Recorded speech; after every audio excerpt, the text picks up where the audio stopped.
like a disposable probe just to land it on the on the streak. I wonder Yeah. if you could just land something on the streak and get some. Oh yeah. Be interesting to know how much information you could get from that. Hmm. Because it's one. You're right. It's one of those things like let's do what's easiest and what's most effective for the information we want to know. Right. Let's find out. Like go to the place we need to go to. Yeah, yeah. Because right now, if you want NASA to do, you have to go to the committee. You got to get Yeah. finance. You got to run hoops. You got to do this, Yeah. do that. And by the time it's run by committee, so it probably never get done. Yeah. I mean, even the rover, every time it takes a step, it's probably like 10, 20 hours, for every little step it takes. So this way, it's like more of a free flowing, publicly controlled, publicly run space program. Say, hey, let's just land something and then just take a look. Yeah. Yeah. I love that. Yeah, well, that's the way it should be anyway. I mean, it's Yeah. our money they're spending anyway. Right, but we don't have any say so on it. No, exactly. And I guess if nothing else, at least the privatization of some of these space programs is a good step. Yeah, step in the right direction as well. Yeah, yeah, it is. And one idea we've had about this, actually, I was working with this one of my colleagues, Margaret Morris. Actually, she's writing some books on it, on the moon, and she's like studied Egyptian stuff and gotten tied in with geopolymers, which is making rocks out of form, forming mixing a material and making a rock-like structure with it. Yeah. Yeah. Anyway, so she contacted me, and I started talking. At that time, I was pissed off about this astronomy magazine. I said, Mark, I said, and so we started talking. I said, we need a public space program. And if you talk about privatization, it's like if you either have the government doing it or you have corporations doing it.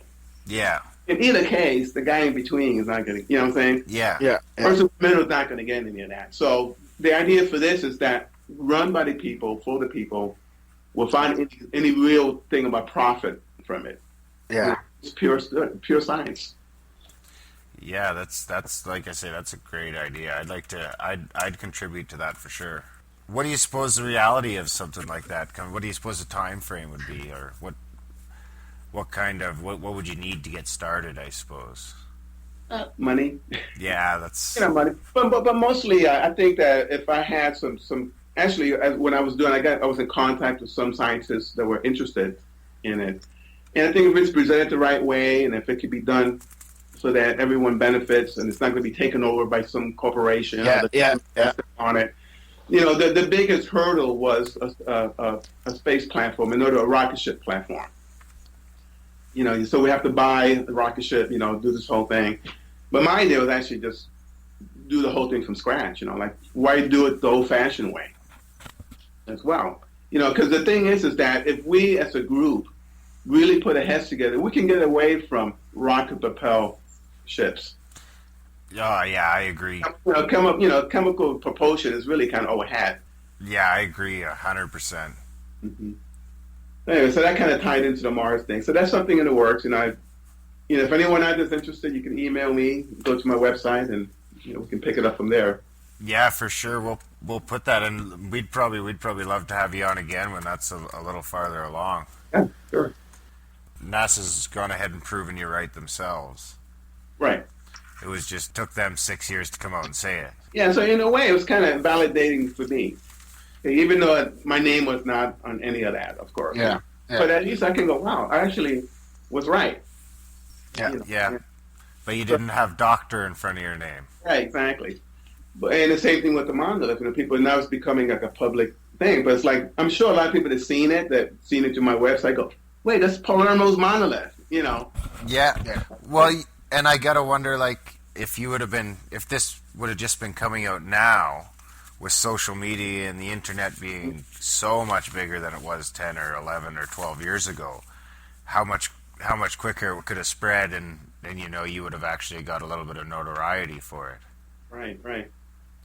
So anything can happen now. But I haven't done much research. And once I did that, I was pretty satisfied with my paper and the research I did. So it kind of stood on its own, had its own legs, and it's been proving correct. Yeah. So. I agree. Like it's funny to me because I've just read the paper in 2013, Hmm. and it just seems kind of silly that it was ever an argument. Right. Like because knowing what we know today, it's like, well, yes, they're obviously water. Oh yeah, yeah, totally. Yeah, so the water thing and the monolith, they're kind of like pretty standard, not really crazy ideas, but I have conjectures about other things, more like science fiction-y, like the Phobos monolith, spaceships mooring to it. But that's my own, and I make a difference between my conjecture Yeah, and yeah, my own yeah, scientific. I yeah, have yeah. both brains like that, Yeah. that's working. So what else you got going on then? So you've got this great idea about the public program, and then what else do you have on the go? Well, what I'm working on too is I have issues with going to the subject of Mars, but I have issues with the age of the universe being Right. 13 billion years. I think it's in the trillions of years, and Right. actually, and I'm working on that paper on that as well. And I'm trying to get some cosmologists to look at it who can be a little bit open minded. And my thing is the thing about the scientific community is that everyone is kind of like in step.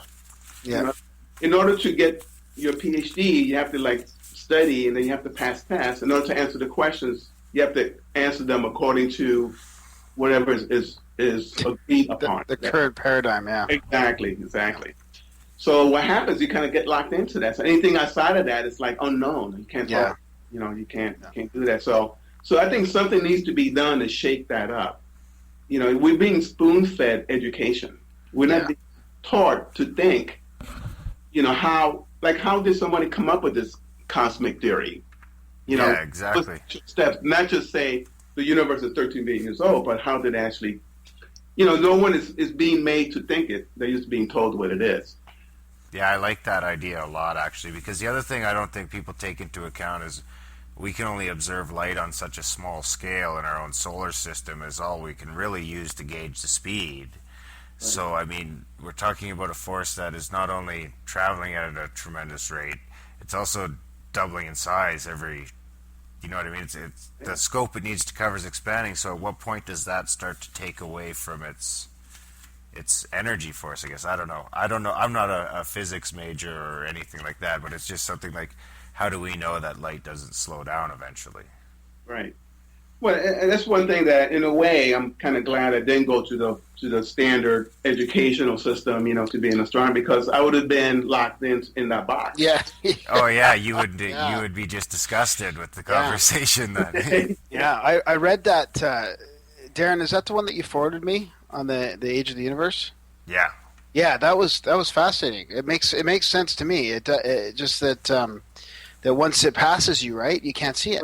Right. Yeah, it's just such a simple concept, right? And it Yeah, would have had to have passed us at least the age of our Earth ago. So at least 4 billion years ago, it would have had to go past. Yeah, I mean, it's just kind of simple logic, kind of thing, like a little kid going, huh? How does Yeah, that yeah, happen? That yeah, kind of thinking is yeah, the way. yeah, yeah. I'm looking forward to seeing more on that for sure. Yeah. Right now, I'm working on writing a science fiction novel. Yeah, I seen that on the website. That was the alien. No, what's the title? Alien Cartel. Alien Cartel. Oh yeah, right. Yeah. Yeah. And actually, in that, I have the face of Mars looking like a face, and it was destroyed by aliens. Oh, nice. It's a spoiler, but that's part of the book there.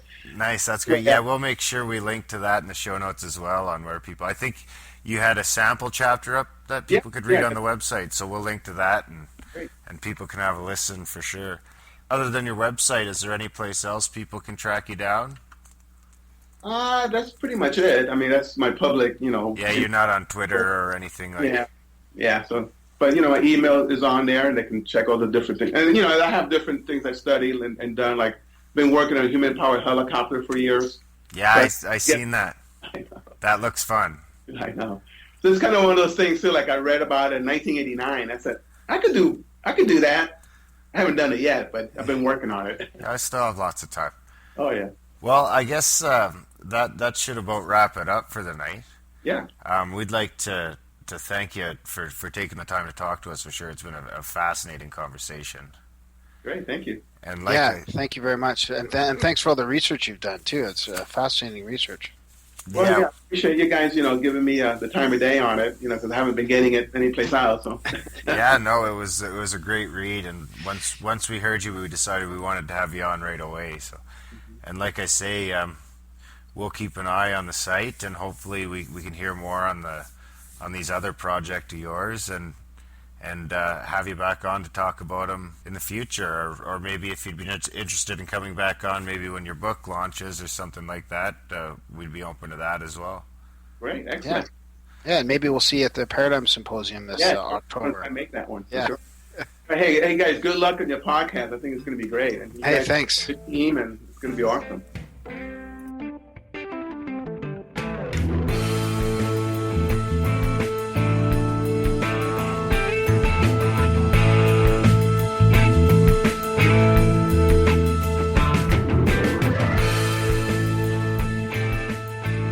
So that was our chat with Efrain Palermo. Once again, you can find him at www.palermoproject.com.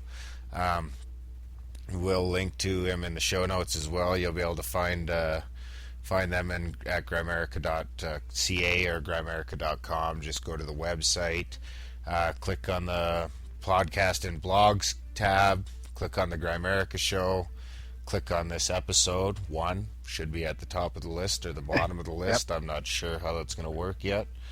And we'll have a link to all Efrain stuff, his website, a few of the pictures, all the music that you heard. That'll all be in there as well. But how'd you enjoy talking to Efrain, Graham? Yeah, that was a great chat. I think he's just a super nice guy and very open and honest about stuff. And I like how he decided to share with us about his public space program type thing. I've